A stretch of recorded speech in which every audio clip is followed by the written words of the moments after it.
എല്ലാവർക്കും ടെക്ലേ മൾട്ടിലേക്ക് സ്വാഗതം. നമ്മൾ ഡിസ്കസ് ചെയ്യാൻ പോകുന്നത് OnePlus 13R കുറിച്ചാണ്.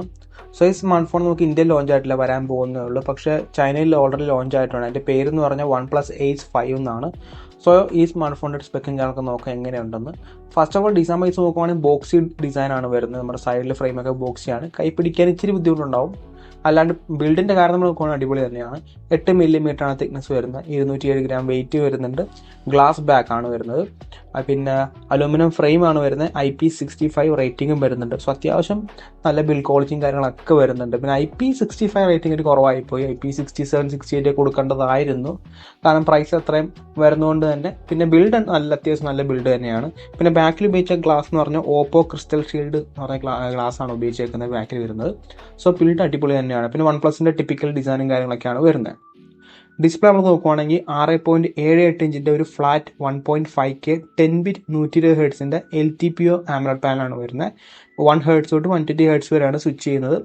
1600 നിറ്റ്സ് ആണ് പീക്ക് ബ്രൈറ്റ്നസ്. മീൻസ് പീക്ക് എന്ന് പറഞ്ഞാൽ ഗ്ലോബൽ ബ്രൈറ്റ്നസ് ആണ്. പീക്ക് മേ ബി 4000 നിറ്റ്സ് ഒക്കെ ആയിരിക്കും. HD10+ സപ്പോർട്ട് ചെയ്യുന്നുണ്ട്. ഡോൾബി വിഷൻ സപ്പോർട്ട് ചെയ്യുന്നുണ്ട്. 2160 ഹെർട്സിൻ്റെ PWM ഡിമ്മിങ് വരുന്നുണ്ട്. In display finger print scanner വരുന്നുണ്ട്. പിന്നെ ഓപ്പോയുടെ ക്രിസ്റ്റൽ ഷീൽഡ് പ്രൊട്ടക്ഷനാണ് വരുന്നത്. ഫ്രണ്ടിലെ ഗ്ലാസ് വരുന്നത്. സോ ഡിസ്പ്ലേയും അടിപൊളി ഡിസ്പ്ലേ ആണ് ഉപയോഗിച്ചിരിക്കുന്നത്. ടോപ്പ് നോച്ച് ഡിസ്പ്ലേ തന്നെയാണ്. വേറെ ഒരു കുറവ് നിങ്ങൾക്ക് വരാൻ പോകുന്നില്ല. മൾട്ടിമീഡിയ എക്സ്പീരിയൻസ് എന്തുകൊണ്ടും അടിപൊളിയായിരിക്കും. ഓഡിയോയുടെ കാര്യം നമ്മൾ നോക്കുവാണെങ്കിൽ ഡുവൽ സ്റ്റീരിയോ സ്പീക്കേഴ്സ് ആയിരിക്കും. പിന്നെ നമുക്കറിയാം ഹെഡ്ഫോൺ ജാക്കും കാര്യങ്ങളൊന്നും വരുന്നില്ല. സോ അതുകൊണ്ട് തന്നെ അത്യാവശ്യം നല്ല മൾട്ടിമീഡിയ എക്സ്പീരിയൻസ് നിങ്ങൾക്ക് കിട്ടും. നല്ല ഡിസ്പ്ലേയും നല്ല ഓഡിയോ എക്സ്പീരിയൻസ് നിങ്ങൾക്ക് കിട്ടുന്നതായിരിക്കും. നെക്സ്റ്റ് നമ്മൾ നോക്കുവാണെങ്കിൽ പെർഫോമൻസ് ആണ്. പെർഫോമൻസിൻ്റെ നമ്മൾ നോക്കുകയാണെങ്കിൽ നമുക്ക് കിട്ടുന്ന പറഞ്ഞാൽ ലാസ്റ്റ് ജനറേഷൻ, കഴിഞ്ഞ ജനറേഷനിലെ ഫ്ലാഗ്ഷിപ്പ് സ്നാപ്ഡ്രാഗൺ പ്രോസറാണ്. സ്നാപ്ഡ്രാഗൺ 8 Gen 3 ആണ് വരുന്നത്. നമുക്കിവിടെ 4 nm TSMC മാനുഫാക്ചറിംഗ് പ്രോസറാണ് ബിൽഡ് ചെയ്തേക്കുന്നത്. സ്പെക്ക് ഇവിടെ കൊടുത്തിട്ടുണ്ട്. LPDDR5X റാമും UFS 4.0 സ്റ്റോറേജാണ് നമുക്കിവിടെ വരുന്നത്. പിന്നെ ആൻറ്റി സ്കോർ നമ്മൾ നോക്കുകയാണെങ്കിൽ 21,53,720 ആണ് വരുന്നത്. CPU 4,53,006, GPU 8,90,150 ആണ് വരുന്നത്. സോ നിങ്ങൾക്ക് ഒരു പ്രശ്നമല്ല, നിങ്ങൾക്ക് ഒരു മിനിമം പെർഫോമൻസ് വേണമെന്നുള്ളൊരു കുറവ് നിങ്ങൾക്ക് വരാൻ പോകുന്നില്ല. കാരണം കഴിഞ്ഞ ജനറേഷനിലെ ഫ്ലാഗ്ഷിപ്പ് പ്രോസർ തന്നെയാണ്. ഏത് ഗെയിമും ഹൈ റെസൊല്യൂഷനിൽ ഹൈ ഫ്രെയിമിലായിട്ട് കളിക്കാൻ പറ്റും. പിന്നെ ഫ്രെയിം ഇൻറ്റർപോളേഷൻ കാര്യങ്ങളൊക്കെ വരുന്നുണ്ട്. പിന്നെ ഒരു കാര്യം എന്ന് പറഞ്ഞാൽ സ്മാർട്ട് ഫോൺ ചെയ്താൽ ത്രോട്ട്ലിംഗ് ഇഷ്യൂ ഉണ്ട്. So wild life extreme stress test നോക്കിയപ്പോൾ ബെസ്റ്റ് ലൂപ്പ് എന്ന് പറഞ്ഞാൽ 4942 ആണ് വരുന്നത്. ലോവസ്റ്റ് 2725. സോ സ്റ്റെബിലിറ്റി ഒരു 55% കാണിക്കുന്നുള്ളൂ. പക്ഷേ ഇത് ചൈനീസ് OS-ലാണ് റൺ ചെയ്യുന്നത്, നമ്മുടെ കളർ OS-ലാണ് റൺ ചെയ്യുന്നത്. സോ ഇന്ത്യയിൽ വരുമ്പോൾ OXygenOS ആയിരിക്കും. സോ അതുകൊണ്ട് തന്നെ ഇത്തിരി ബെറ്റർ ഒപ്റ്റിമൈസേഷൻ കാര്യങ്ങളൊക്കെ വരാനുള്ള സാധ്യത കൂടുതലാണ്.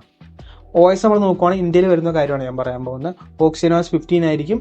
Android 15 out of the box. 3 വർഷം സ്റ്റാൻഡേർഡ് അപ്ഡേറ്റും 4 വർഷം സെക്യൂരിറ്റി അപ്ഡേറ്റ് ആയിരിക്കും നമുക്ക് കിട്ടാൻ പോകുന്നത്. അപ്പോൾ നമ്മൾ ഈ ക്യാമറയുടെ കാര്യം നമുക്ക് നോക്കുവാണെങ്കിൽ ക്യാമറ അത്ര പോരാ, അല്ലെങ്കിൽ അതിൻ്റെ സെറ്റപ്പ് അത്ര പോരാ. ഉപയോഗിക്കാൻ പറ്റിയ നമുക്ക് ആകെ ഒരു പ്രൈമറി സെൻസർ മാത്രമേ ഉള്ളൂ. സ്പെക്ക് ചെയ്യാൻ പറയുകയാണെങ്കിൽ നമുക്ക് പ്രൈമറി ഒരു 50 MP f1.8 ആപ്റ്റർ വരുന്ന സോണി IMX906 സെൻസറാണ്. OIS സപ്പോർട്ട് ചെയ്യുന്നുണ്ട്. മാക്സിമം 4K 60 ആണ് വരുന്നത്. പിന്നെ 8 MP അൾട്രാവൈഡ് ആണ്, 1080p 30 FPS. പിന്നെ 2 MP മാക്രോ. ഈ സെറ്റപ്പ് ശരിക്കും നമുക്ക് 20,000-25,000 സ്മാർട്ട് ഫോണിൽ കിട്ടും. അത്രയ്ക്കേ ഉള്ളൂ ഇതിൻ്റെ സെറ്റപ്പ്. സെൽഫി ആണെങ്കിൽ നമുക്ക് 16 MP f2.4 സോണി IMX480 ആണ് വരുന്നത്. 1080p 30 FPS. Typical 25K smart phone camera സെറ്റപ്പാണ് ഇരിക്കുന്നത്. വളരെ ഡിസപ്പോയിൻമെൻ്റ് ആയിപ്പോയി. ഒരു 50 MP 3x അല്ലെ 2x ഒരു എന്താ പറയുക ടെലിഫോട്ടോ ലെൻസും കാര്യങ്ങളൊക്കെ കൊടുത്തായിരുന്നു ഇച്ചിരി ബെറ്റർ ആയേനെ. സോ ഈ സ്മാർട്ട് ഫോണിൻ്റെ ഒരു സ്ട്രോങ് പോയിന്റ് അല്ല ക്യാമറ. ബാറ്ററി നമ്മൾ നോക്കുവാണെങ്കിൽ 6000 mAh ബാറ്ററിയാണ് വരുന്നത്. സോ ഇത് ചൈനയിൽ 6000 mAh അല്ല കേട്ടോ. ചൈനയിൽ 6400 mAh ആണ് വരുന്നത്. ഇന്ത്യയിൽ മോസ്റ്റ്ലി 6000 mAh വരാനാണ് സാധ്യത കൂടുതൽ. സിലിക്കൺ കാർബൺ ബാറ്ററി ആയിരിക്കും. 80 വാട്ട് ചാർജർ വരുന്നുണ്ട്.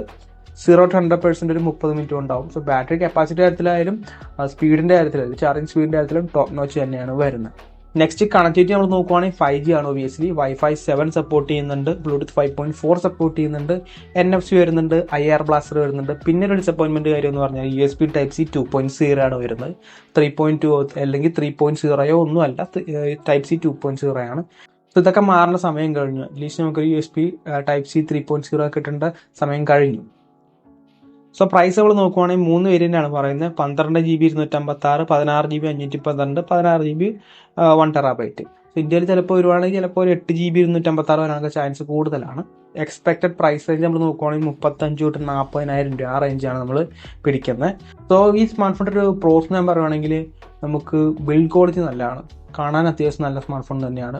പിന്നെ മൾട്ടിമീഡിയ എക്സ്പീരിയൻസ് അടിപൊളിയാണ്, കാരണം ഡിസ്പ്ലേ ആയിക്കോട്ടെ അല്ലെങ്കിൽ ഓഡിയോയുടെ കാര്യം ആയിക്കോട്ടെ അടിപൊളിയാണ്.